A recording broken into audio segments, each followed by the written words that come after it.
নমস্কার, আপনারা দেখছেন ট্রাইব টিভি বাংলা। নীতি নির্ণয় না দুর্নীতির আরও একটি পর্ব নিয়ে আপনাদের সঙ্গে আমি শান্তনু। প্রচুর পর্ব দেখেছেন, মানে 100-র উপর পর্ব, 110-এর প্লাস পর্ব ইতিমধ্যেই আমরা আপনাদের সামনে তুলে ধরেছি। এবং এই দুর্নীতির বহর দেখে বর্তমানে যে অবস্থা, যেভাবে চলছে সরকার চলছে, মানুষজন পরিত্রাণ চাইছে। মানুষজন বলছেন এই এত দুর্নীতির পাহাড়, এর শেষ কোথায়? সত্যি তো, এর শেষ কোথায়? কোথায় দুর্নীতি নেই বলুন তো? যেদিকে চোখ যাচ্ছে, আমার কথা নয়, আমাদের যত পর্ব হয়েছে আপনারাই কমেন্টে লিখেছেন যে এই দুর্নীতি নিয়ে আর কতদিন সহ্য করব, কোথায় এর শেষ? শিক্ষা থেকে, স্বাস্থ্য থেকে, খাদ্য থেকে, কোথায় দুর্নীতি নেই? জয়েন্ট এন্ট্রান্সের রেজাল্ট বেরোয় না, পরীক্ষা দিয়ে বসে আছে, এসএসসি রিভিউ পিটিশন খারিজ হয়ে যায়, কারেন্ট ডেভেলপমেন্টসগুলো বলছি। আর তার সঙ্গে তো আরও অনেক কিছু আছেই। তো এর ভেতর থেকে যত নির্বাচন এগোচ্ছে, রাজনৈতিক দলগুলোও কিন্তু মোটিভেটেড হচ্ছে। তারা তাদের কোনটা যে এক্স্যাক্টলি মানুষ নেবেন, মানে কোন ন্যারেটিভ নেবেন, বাঙালি আবেগ নেবেন নাকি ওয়াকফ নেবেন না হিন্দুত্ব নেবে, বুঝতে পারছে না। মানে এত খুব ফাস্ট শিফট করছে। কিন্তু দেখুন, যেখানে এসএসসি রিভিউ পিটিশন মানে ABCDE খারিজ হয়ে গেল সুপ্রিম কোর্টে, সেই নিয়ে কিন্তু কোনো স্টেটমেন্ট নেই এখনও পর্যন্ত, যতক্ষণের প্রোগ্রাম শ্যুট করছি। কংগ্রেস, প্রদেশ কংগ্রেস আমাদের এই রাজ্যে, আগেও বহু নেতারা এসছেন আমাদের এই স্টুডিওতে, তারা কি করবেন? তারা তৃণমূলের সঙ্গে যদি জোটবদ্ধ হন, তাহলে এই সব দুর্নীতির দায়ভার তাদেরও। আজকের পর্ব আমরা সেই নিয়ে রাখছি প্রথম। আগে অনেক কংগ্রেস নেতাদের আপনারা দেখেছেন, আজকেও যাকে দেখবেন খুব পরিচিত, আপনাদের সঙ্গে পরিচয় করিয়ে দেবো। আমার বাদিকে বসে আছেন প্রদেশ কংগ্রেসের মুখপাত্র এবং কংগ্রেস নেতা সুমন রায়চৌধুরী। সুমনদা, ট্রাইব টিভি স্টুডিওয় নীতি নির্ণয় আর দুর্নীতিতে আপনাকে স্বাগত। আমি আমি আমি আমি আমি মানুষজন জিজ্ঞেস করেছেন আমাদের আগের পর্বে, যারা আপনার দলের আগের নেতারা এসছেন, তারা বলেছেন, সম্পাদক এসছেন, বলেছেন তৃণমূলের সঙ্গে যদি আপনাদের সিট অ্যাডজাস্টমেন্ট হয়, সেই পর্বে অনেকে জিজ্ঞেস করেছেন তাহলে কি এই এত দুর্নীতি আরজিকর থেকে এসএসসি থেকে সব দায়ভার নেবেন? মানুষের চাকরি বিক্রি হবে, মানুষের জীবন জীবিকা পদদলিত হবে, চাকরি হারারা রাস্তায় বসে থাকবে দিনের পর দিন, সেসব ছেলেমেয়েরা মানুষের টাকা চিটফান্ডের মাধ্যমে লুট হবে এবং সেগুলো তৃণমূল নেতাদের পকেটে যাবে। এর জন্যই কি মানুষ মমতা বন্দ্যোপাধ্যায়কে 2011 সালে পরিবর্তনের ন্যারেটিভকে মাথায় রেখে ভোট দিয়েছিলেন? দেননি তো। তো সেই জন্য কংগ্রেসের এর দায়ভার নেওয়ার কোনো প্রশ্ন নেই, কারণ একজন কংগ্রেস নেতাকেও এই টোটাল সাইকেলের মধ্যে খুঁজে পাবেন না। বিজেপির নেতাদের নাম উঠেছে, কোনো না কোনো ছোট বড় দুর্নীতিতে বিজেপির নেতাদেরও নাম এসছে, কিন্তু এই টোটাল এই যে সার্কেলটা তৈরি হয়েছে পশ্চিমবঙ্গে দুর্নীতির, সেখানে আপনি কংগ্রেস দলের কোনো নাম খুঁজে পাবেন বলে আমার মনে হয় না। সেই জন্যে তৃণমূল দুর্নীতি করবে, তাদের গায়ে কালি থাকবে, সেই কালি আমরা টেনে নিয়ে নিজেদের গায়ে লাগাবো, এই ধরনের স্বপ্ন যারা দেখছেন বা এই ধরনের কথা যারা ভাবছেন বা প্রকারান্তরে এই ধরনের প্রশ্ন মিডিয়াকে বাধ্য করছে আমাদের করার জন্যে, তারা ভুল করছে। কংগ্রেস একটা প্রস্ফুটিত গণতান্ত্রিক দল, মানুষের জীবন জীবিকা মাথার ছাদের জন্য লড়াই করা একটা দল। তারা অন্য কোনো দলের, অন্য কোনো রাজনৈতিক গ্যাংয়ের দুর্নীতির দায় কংগ্রেস নেবে না। সুমনদা, তাহলে আমি অবভিয়াসলি জিজ্ঞেস করবো, দিল্লিতে যে এসআইআর নিয়ে তো আপনাদের এত আতঙ্কিত হওয়ার কোনো কারণ নেই। এসআইআর নিয়ে, আমি রাজ্যের কথা বলছি, সেইখানে এসআইআর নিয়ে যেখানে রাহুল গান্ধী থাকছেন, সেখানে ডেরেক ওব্রায়ানকেও দেখা যাচ্ছে, তৃণমূলের অভিষেক বন্দ্যোপাধ্যায়কে দেখা যাচ্ছে। আবার এই রাজ্যে যখন আসছেন, তখন আপনারা তৃণমূলের সঙ্গে তৃণমূলের যা যা দুর্নীতি নিয়ে সরব হচ্ছেন। আমার প্রশ্ন, এই যে ডুয়াল ফেস্ট, দিল্লিতে একরকম, বাংলায় একরকম, কেন? আপনার বোধহয় খেয়াল নেই, পাটনায় যখন প্রথম ইন্ডিয়া ব্লকের বৈঠক হয়েছিল, বৈঠকের পর প্রথম সাংবাদিক সম্মেলনে মাননীয় শ্রী মল্লিকার্জুন খার্গে একটা কথা বলেছিলেন, ভারতবর্ষের সংবাদ মাধ্যমের মনে থাকা উচিত। উনি বলেছিলেন, নিশ্চয়ই সাম্প্রদায়িকতার বিরুদ্ধে আমরা এক মঞ্চে এসছি, কিন্তু প্রতিটি রাজ্যের আলাদা আলাদা প্রেক্ষিত আছে। তেমনি পশ্চিমবঙ্গেরও আলাদা আলাদা প্রেক্ষিত আছে। বেশ। যেই পশ্চিমবঙ্গে আবারও বলি মানুষের জীবন জীবিকা, সংবাদ মাধ্যমের স্বাধীনতা, পুলিশ প্রশাসনের স্বচ্ছতা, বেশ। সব কিছু মমতা বন্দ্যোপাধ্যায় পদদলিত করেছেন, সেখানে খুব স্বাভাবিকভাবে কংগ্রেস দল তৃণমূল কংগ্রেস নামক পলিটিক্যাল গ্যাংকে সমর্থন করতে পারে না। বেশ। দ্বিতীয় কথা হচ্ছে, তৃণমূল কংগ্রেস কোনো রাজনৈতিক দল নয়, এটা একটা পলিটিক্যাল গ্যাং। গ্যাং ভাগ বাটোয়ারা নিয়ে তাদের মধ্যে গ্যাং ওয়ার হচ্ছে, মানুষ মরছে। এখন আর বিরোধীদের দিকে আঙুল তোলারও তৃণমূলের জায়গা নেই। মারছে তৃণমূল, মরছে তৃণমূল। আপনি বলছেন সেই তৃণমূলের সঙ্গে আমি শেষ করে হ্যাঁ, বলুন, বলুন। সেই তৃণমূলের সঙ্গে জাতীয় কংগ্রেস সখ্যর কোনো সম্ভাবনা আছে বলে আমি অন্তত মনে করি না, বা আমার নেতৃত্ব সেই ধরনের কোনো বার্তা আমাদের দেননি। বেশ। সুমনদা, আপনি বলছেন পলিটিক্যাল গ্যাং, বিরোধী দলনেতা বলছেন পাবলিক লিমিটেড কোম্পানি, কোনটা বলুন তো? আরে একজন গ্যাংয়ের লিডার আছেন, তার নাম বাংলার মাননীয়া। সেই পলিটিক্যাল গ্যাংয়ের তিনি হচ্ছেন লিডার। তিনি হাতের মুঠি আলগা করে রেখেছেন। খুন হচ্ছে, ধর্ষণ হচ্ছে, মানুষের প্রপার্টি দখল হচ্ছে, বিরোধীদের পার্টি অফিস দখল হচ্ছে, লোকের জমি জমা দখল হচ্ছে, রাত্রিবেলা তৃণমূলের পার্টি অফিসে পিঠে পুলি বানানোর নাম করে বাংলার মা বোনেদের ডেকে পাঠানো হচ্ছে, ধর্ষণ হচ্ছে। তো এটাকে আমি পলিটিক্যাল গ্যাং ছাড়া আর কি বলবো? আর কে কি বলেছে আমি জানি না, এটা তো ঘটনায় দলের মালিক তো একজনই, দলের মালিক একজনই, ওনার কথাই শেষ কথা।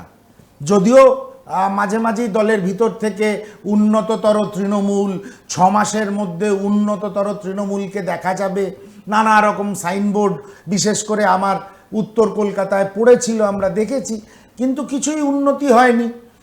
উন্নতি যিনি মালিক তারই হয়েছে, আর তার নেতাদের বাকি চোর ডাকাতগুলোর উন্নতি হয়েছে পশ্চিমবঙ্গে। বেশ, সুমনদা, এবারে এসআইআর নিয়ে আসি। এসআইআর নিয়ে কিন্তু এই মুহূর্তে বঙ্গ রাজনীতি একদম উত্তপ্ত। 21 তারিখ ডেডলাইন দিয়ে এসছেন ডক্টর মনোজ পান ইলেকশন কমিশনকে। কোথায় সমস্যা? এসআইআর নিয়ে আপনাদের স্ট্যান্ড কি, প্রথম আগে সেটা জিজ্ঞেস করি বাংলায়। দেখুন, আমরা চাই স্বচ্ছ ভোটার লিস্ট, বেশ। মানুষ ভোট দিতে পারুন। এরম নয় স্বর্গ থেকে সন্ধ্যা মুখোপাধ্যায়, দ্বিজেন মুখোপাধ্যায় নেবে আসবে। বেশ। বিগত নির্বাচনে আমার মৃত মা বাবাও নেবে এসেছিলেন স্বর্গ থেকে, পরে আমি জানতে পেরেছিলাম। নেবে আসবেন, তারা ভোট দেবেন। অনেকেই বলেছেন স্টুডেন্ট যারা এসেছেন ভোটের সময় তারা আসেন। হ্যাঁ, ভোটের সময় তারা আসেন। একদম। সেই জিনিসটা সত্যিই ডিলিটেড হয়ে যাওয়া উচিত। বেশ। যারা লেফট অরিজিনাল রেসিডেন্স অন্য জায়গায় গিয়ে থাকছে, সেটা শিফটিং হয়েছে, তাদের অ্যাড্রেস বদল হওয়া উচিত। এরকম নয় মহারাষ্ট্রে একজন ভোটার, তার ঠিকানা হচ্ছে পুনেতে, রেসিডেন্সিয়াল অ্যাড্রেস পুনেতে, দেখা যাচ্ছে হরিয়ানাতেও তার একটা ভোটার কার্ড আছে, ভোটার লিস্টে নাম আছে, গুজরাটেও ভোটার লিস্টে নাম রয়েছে, আবার দাদরা অ্যান্ড নগর হাভেলিতেও ভোটার লিস্টে নাম রয়েছে। এটা হতে, আমরা এটার বিরোধী। আমরা কখনো স্বচ্ছ ভোটার লিস্ট বা পরিশোধিত ভোটার লিস্ট বা সঠিক লোক সঠিক ভোটদান করবে এটার বিরোধী নই।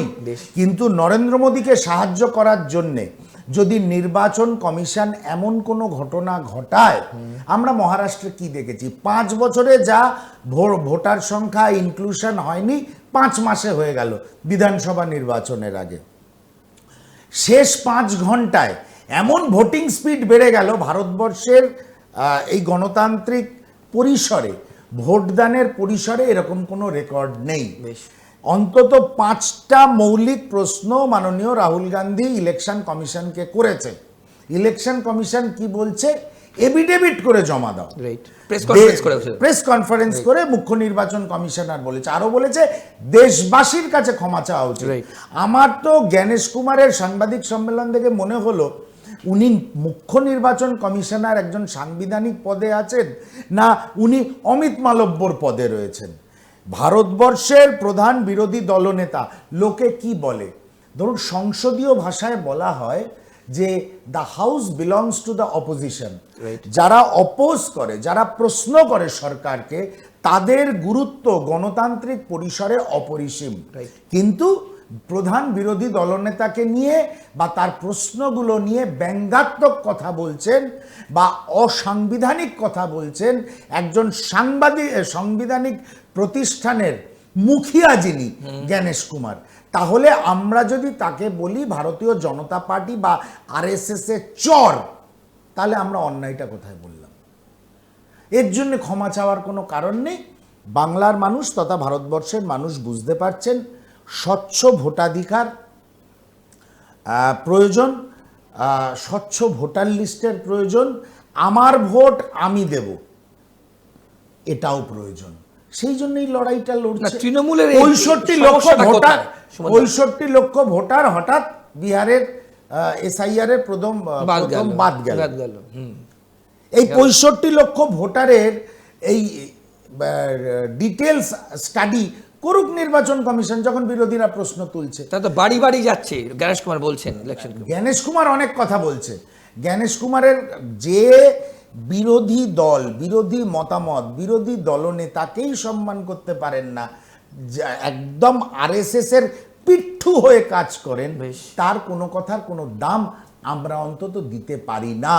আর রাহুল গান্ধী পরিষ্কার করে গতকাল অথবা পরশুদিন সন্ধ্যেবেলা পরিষ্কার করে একটি জনসভা থেকে বলে দিয়েছে, সাবধানে থাকুন, আপনাদের প্রত্যেকের ওপরে তদন্ত হবে। আমিও বললাম, অন এয়ার বললাম, জ্ঞানেশ কুমার সহ যারা আরএসএস এর পিঠু বসে আছেন নির্বাচন কমিশনে, তারা সাবধানে থাকুন, ভবিষ্যতে আপনাদের বিরুদ্ধেও তদন্ত। কিন্তু সুমনদা, এইখানে কিন্তু একই লাইন হয়ে যাচ্ছে। তৃণমূল বলছে যে ইলেকশন কমিশন অ্যাকচুয়ালি বিজেপির বন্ডেড লেবার, মুখ্যমন্ত্রী বলছেন, আপনি সমর্থন করছেন সেটা? দেখুন, মমতা বন্দ্যোপাধ্যায়কে আবার আমার একটা প্রশ্ন করার আছে পাল্টা। মমতা বন্দ্যোপাধ্যায় এই যে 21শে জুলাই করে, 21শে জুলাই কি ছিল? 21শে শহীদ দিবস ছিল বলছে। না, শহীদ দিবস কেন তারা শহীদ হয়েছিল? তারা পুলিশের গুলিতে 14 জন যুব কংগ্রেস কর্মী শহীদ হয়েছিল। কেন? আন্দোলনটা তৎকালীন যুব কংগ্রেস নেত্রী মমতা বন্দ্যোপাধ্যায় করেছিলেন সচিত্র পরিচয় পত্রের দাবিতে। সচিত্র পরিচয় পত্র থাকলে তারা ভোটাধিকার প্রয়োগ করতে পারে। একদম। এবং মমতা বন্দ্যোপাধ্যায় চিরদিন বলে গেছে, তৎকালীন 34 বছর ধরে বামফ্রন্ট সরকার অনুপ্রবেশকারীদের এনে তাদের ভোট বাসস্থান দিয়ে, জমি দিয়ে, বসিয়ে এই রিফিউজি ভোটগুলোকে বা ইললিগাল ইমিগ্রেন্টসদের তাদের ভোট ব্যাংকে ব্যবহার করেছে। বেশ, তা আমি তো মনে করি আরেকটা দিক দিয়ে মমতা বন্দ্যোপাধ্যায়ের এসআইআরকে সমর্থন করা উচিত, কারণ উনি এটা নিয়ে আন্দোলন করেছিলেন। কিন্তু আজকে কেন উনি বিরোধিতা করছেন? এটাই তো সবথেকে কংগ্রেসের বিরোধিতা আর মমতা বন্দ্যোপাধ্যায়ের বিরোধিতার প্রেক্ষিতটা আলাদা। বেশ, কংগ্রেস চাইছে স্বচ্ছ ভোটার লিস্ট। কংগ্রেস কোনো ইললিগাল ইমিগ্রেন্টসদের এনে ভোট ব্যাংক বানায়নি, যেটা মমতা বন্দ্যোপাধ্যায় এককালে বামপন্থীদের বিরুদ্ধে আঙুল তুলেছিল, সেই কাজটা মমতা বন্দ্যোপাধ্যায় করছে। তাই ওনার এসআইআর নিয়ে আপত্তি, আমার এটা অন এয়ার বলতে আমার কিচ্ছু যায় আসে না, এটাই সত্যি কথা। ওনার এসআইআর নিয়ে সেই কারণে আপত্তি। আর রাহুল গান্ধীজি কেন আপত্তি করছেন? এসআইআরকে বিহার বলুন, মহারাষ্ট্র বলুন, বিভিন্ন জায়গায় এসআইআর প্রয়োগ করে বিজেপি বিরোধী ভোট ব্যাংকটাকে দুর্বল করে দেওয়া, লোকেট করা, কোন কোন পকেটে বিজেপির ভোট পড়ে না সেগুলোকে লোকেট করে তাদের ডিলিট করা, এটা হচ্ছে নির্বাচন কমিশনের কাজ। সেই জন্য রাহুল গান্ধী আপত্তি তুলেছেন।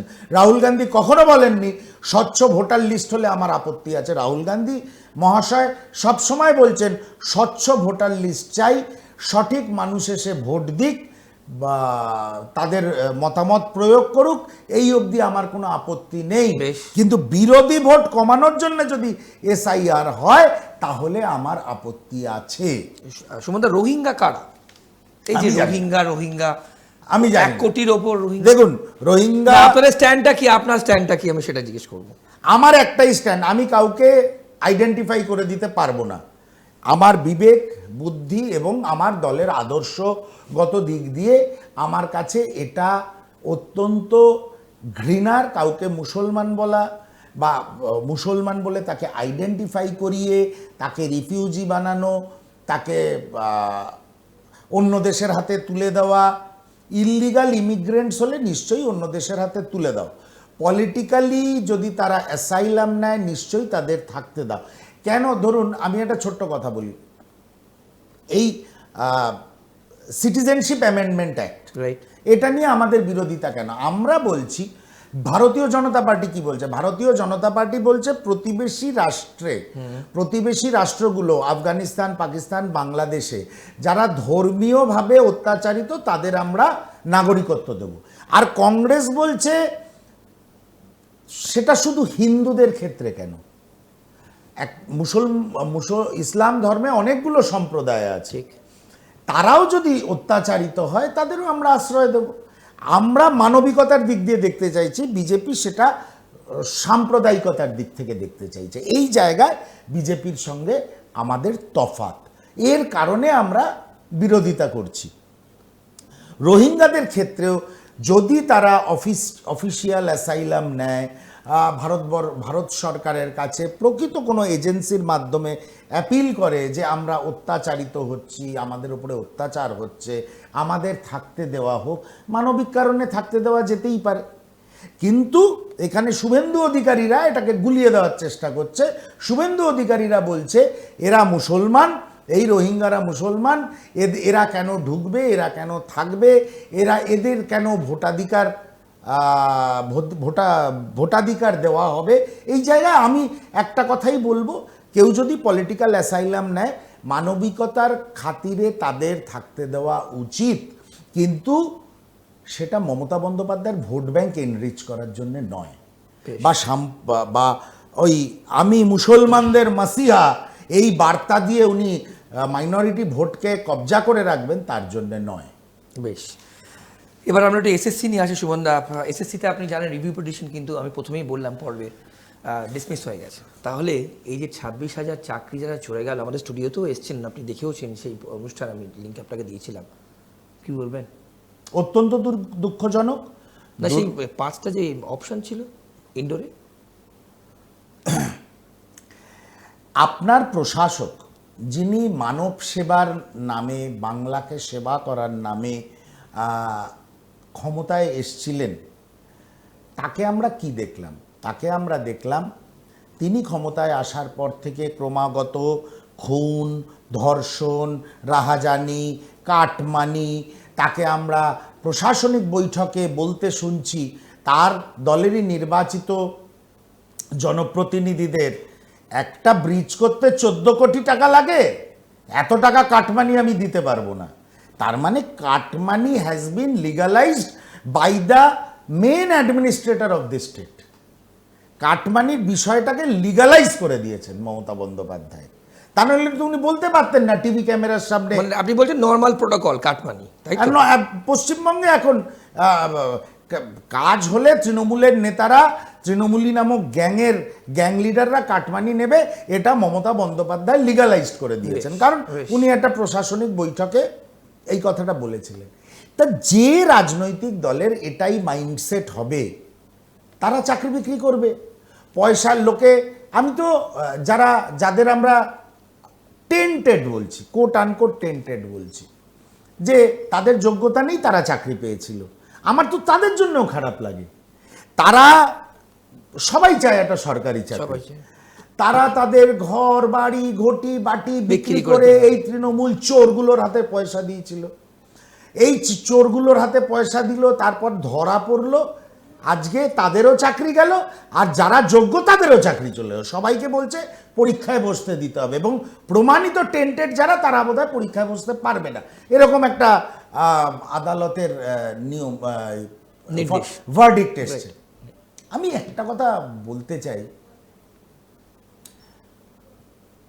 প্রশাসনে থাকলে দুর্নীতির অভিযোগ ওঠে, প্রশাসনে থাকলে সমালোচনার মুখে পড়তে হয়। এরকম প্রমাণিত দুর্নীতিবাজ একটা মুখ্যমন্ত্রী, এক প্রমাণিত দুর্নীতিবাজ একটা রাজনৈতিক দল স্বাধীনতার পরে বাংলার রাজনৈতিক পরিসরে আমরা দেখিনি। আমি তো বলছি বামফ্রন্টের বিরুদ্ধে বহু অভিযোগ আছে, খুন জখমের অভিযোগ আছে, কংগ্রেস কর্মীদের খুনের অভিযোগ রয়েছে, কিন্তু এই জিনিসটা বোধহয় আমরা দেখিনি, যে মানুষের জীবন নিয়ে খেলা হচ্ছে। তখনও সিপিএম এর নেতারা থানা কন্ট্রোল করত, লোকাল কমিটির সেক্রেটারি ফোন করে দিলে সঙ্গে সঙ্গে সেই কাজটা হয়ে যেত। কিন্তু এখন পাড়ার সিপিএমই তৃণমূলী চোরগুলোকেও থানার ওসিরা ভয় পায়। তো সেই রাজ্যে চাকরি বিক্রি হবে, হাজার হাজার ছেলেমেয়েরা রাস্তায় বসে থাকবে, অবস্থান করবে, অনশন করবে, আবার কোনো আন্দোলনের ডাক দিলে বিভিন্ন তাদের মধ্যে যেগুলো মাথা আছে তাদের গ্রেপ্তার করে পুলিশ নিয়ে যাবে। আপনি এটা বাদ দিন, এটা তো এসএসসির কেস। এই যে অভয়ার মৃত্যুর 1 বছর হলো, বিভিন্ন ডাক্তারদের বাড়িতে লোকাল থানার থেকে ফোন গেছে, আপনারা অভিযান করবেন না, এই করবেন না, সেই করবেন না, নানা রকমের থ্রেট। পুলিশের কি এটা কাজ? পুলিশের কি কাজ ছিল যখন ঝালদা পুরসভায় তপন কান্দু খুন হয়ে গেল, তার আগে তপন কান্দুকে রাজি করানো যে কংগ্রেসের তুমি নির্বাচিত জনপ্রতিনিধি, তুমি কংগ্রেস ছেড়ে তৃণমূলে যোগ দাও, তোমায় ভাইস চেয়ারম্যান করব? তপন কান্দু মাথা নোয়ায়নি, তাই তাকে খুন হতে হয়েছে। আবার তার পরিবারেরই আমার পরিচিত তার ভাইপো কংগ্রেসের টিকিটে জয়লাভ করলো, জয়লাভ করে তৃণমূলে, সে ভয়টা অ্যাবজর্ব করতে পারলো না, সহ্য করতে পারলো। তো এই রাজ্যে এই ধরনের ঘটনা করবে, চোর ডাকাতরা নবান্ন 14 তলায় বসে থাকবে, আর কোর্টের এরকম ভার্ডিক্ট আসবে, এটা নিয়ে আমরা অবাক হই না। মানুষকে এবার ঠিক করতে হবে, বাংলার মা বোনেদের ঠিক করতে হবে, তারা কতদিন 1,500 টাকার লক্ষ্মীর ভাণ্ডারে মজে থেকে বাংলার আগামী প্রজন্মকে বঙ্গোপসাগরে ধাক্কা মেরে ফেলে দেবে। এই সম্বন্ধে অনেকগুলো স্ত্রী আছে, তো স্ত্রী প্রকার সমস্ত্রী একদম কারেন্ট। তো এই যে এত সব মিলিয়ে এখন কুশ্রী হয়ে গেছে, সবটাই এখন কুশ্রী। ওটাও একটা উপাধি আপনি বলছেন? হ্যাঁ, কুশ্রী উপাধিটা বাংলার মানুষ 2026 সালে তৃণমূলকে দেবে, মিলিয়ে দেখে নেবেন। চোর ডাকাত এরা প্রশাসন চালাবে, বাংলার মা বোনেরা কতদিন আর এই 1,500 টাকার লক্ষ্মীর ভাণ্ডারে মজে থেকে এই চোর ডাকাতগুলোকে ক্ষমতা তুলে দেবে? এটা অত্যন্ত দুর্ভাগ্যজনক, দুঃখের। আমি আবেদন জানাই আপনাদের আজকে যে আপনার সঙ্গে একান্ত সাক্ষাৎকার হচ্ছে, এর মাধ্যমেও আমি বাংলার মা বোনেদের একবার আহ্বান জানাই, কতদিন আর পিঠে পুলি বানাতে যাবেন? কতদিন আর শাহজাহানদের সহ্য করবেন? কতদিন আর দেখবেন যে আপনার অ্যাকাউন্টে 1,500 টাকা ঢুকলো আর আপনার বাড়ির ছেলেটার হাতে রাত্রিবেলা মদের বোতল ধরিয়ে দিয়ে বলা হচ্ছে কাল সকালে পার্টি অফিসে আসবি, সকালবেলা পার্টি অফিস থেকে মিছিল আছে? বাংলার মা বোনেরা এটা কতদিন সহ্য করবেন? আপনার প্যানেলের মাধ্যমে আমার বিনম্র আবেদন। সুমনদা, ডিএ নিয়ে আপনার ডিএ তো সরকার দিতে পারছে না, বলে টাকা নিয়ে কোমর ভেঙে যায় বলছে। সরকার ডিএ দিতে পারছে না, কিন্তু উৎসব মহোৎসব চলছে, পুজো কমিটি কত লাগবে জিজ্ঞেস করছে তো মিটিংয়ে, 80, 90, কত লাগবে এইভাবে বলছেন তো। দেখুন, পপুলিস্ট রাজনীতি সব রাজনীতিবিদরা করে। পপুলিস্ট রাজনীতির সঙ্গে আপনি যদি রাজনৈতিক স্বার্থকে জড়িয়ে ফেলেন না, যাতে আগামী প্রজন্মের ক্ষতি হয়, বাংলার মানুষের ক্ষতি হয়, যারা এই প্রজন্ম রয়েছে এবং আগের প্রজন্ম যারা জীবিত আছে তাদের ক্ষতি হয়, আপনি কি করবেন? এই প্রশাসকের ক্ষেত্রে একটাই ওষুধ হচ্ছে গণতান্ত্রিকভাবে একদম বিষ দিয়ে মেরে ফেলা, কোনো বিচার টিচার নয়, গণতান্ত্রিক পদ্ধতিতে একে ভোট না দেওয়া। ধর্মনিরপেক্ষ প্রগতিশীল শক্তি জাতীয় কংগ্রেস এবং তাদের সহযোগী দলগুলোকে একবার বাংলার মা বোনেরা সুযোগ দিন। সুমনদা, শেষের দিকে আমি দুটো প্রশ্ন করব, সংক্ষেপে উত্তর দেবেন। তৃণমূলের যারা মুখপাত্র আছেন কয়েকজন বলছে আপনাদের এবং বামেদের মাইক্রোস্কোপ দিয়ে খুঁজতে হয়, তো বিলীন হয়ে গেছে। আপনার রিয়াকশন প্রথম সেটা নেব। ধর্তব্যের মধ্যেই আনে না, তো কোনো কিছু নেই, স্বাভাবিক। ওদের পরের দিন যখন এরম বলবে উত্তর দেবেন, সত্যি মাইক্রোস্কোপ দিয়ে খুঁজতে হয়।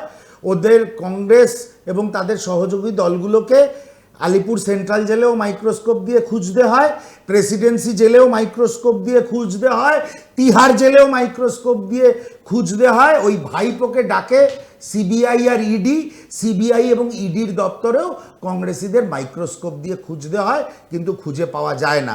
তাই এই ধরনের মাইক্রোস্কোপিক এক্সিস্টেন্স ভালো। মানুষের সম্পত্তি নিয়ে ছিনিমিনি খেলাচ্ছে, মানুষের সম্পত্তি দখল করা, ক্রোক করা, বাংলার মা বোনেদের ধর্ষণে যুক্ত থাকা, সব কিছুর থেকে মাইক্রোস্কোপিক এক্সিস্টেন্স অনেক ভালো। বেশ দারুণ বললেন।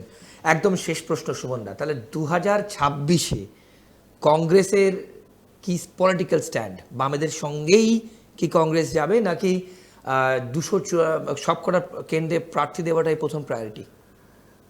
294টা বিধানসভা কেন্দ্রে মাননীয় প্রদেশ কংগ্রেস সভাপতি পরিষ্কার বলেছেন, কার সঙ্গে যাবে, বামেদের সঙ্গে আমাদের জোট হবে কি না হবে সেটা পরের কথা, এখন নির্বাচন দেরি আছে। 294টা আসনেই যাতে কংগ্রেস লড়তে পারে, প্রার্থী দিতে পারে। দেখুন, আমাদের সংগঠন তো দুর্বল, প্রচুর রক্তক্ষরণ হয়েছে, এতে কোনো অস্বীকার করার তো কোনো জায়গা নেই। একদম। তার মধ্যে অনেকটা তৃণমূলের কন্ট্রিবিউশন আছে। সে আলোচনায় না হয় নাই ঢুকলাম। আমার একটাই বক্তব্য হচ্ছে যে 294টি আসনেই লড়ার মতন শক্তিশালী রাজনৈতিক এবং সাংগঠনিক ভিত কংগ্রেসকে গড়ে তুলতে হবে। সেই লক্ষ্যে আমরা এগোচ্ছি। পথে ঘাটে মাঠে আপনি লক্ষ্য করে দেখেছেন বিগত কয়েক মাস ধরে, একদম প্রায় 1 বছর ধরে কংগ্রেসকে রোজ পথে ঘাটে দেখা যাচ্ছে। আগে নিজেরা সঙ্গবদ্ধ হয়ে সাংগঠনিকভাবে শক্তিশালী হই।